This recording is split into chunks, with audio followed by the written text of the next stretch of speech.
হজরতে মুসা আলাইসাল্লাম যখন ফেরাউনের কাছে ইসলামের বাণী নিয়ে গেলেন, তখন ফেরাউন তা অস্বীকার করলো।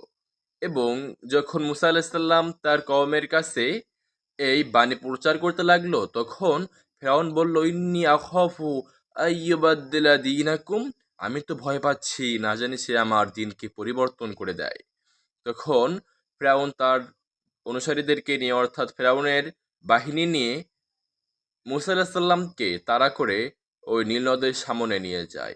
এবং সেখানে গিয়ে মুসা আলাহিসাল্লাম এবং তার কওমেরা সেখানে আল্লাহকে ডাকতে থাকে এবং বেশি পরিমাণে ভয় পেতে থাকে, হায় আজকে তো আমরা শেষ, এই ফেরাউনের দলবল আজকে আমাদেরকে হত্যা করেই ছাড়বে।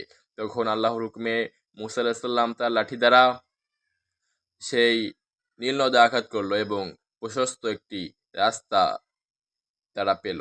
এবং তারা তা দিয়ে নিমিষের মধ্য ওপারে চলে গেল। এবং যখন ফেরাউন এবং তার বাহিনী মাঝখানে, ওই নীল নদের মাঝখানে পৌঁছে, তখন ওই সমুদ্রের পানি আবার আগের জায়গায় আসে, ফলে তারা সমুদ্রে ডুবে মৃত্যুবরণ করে।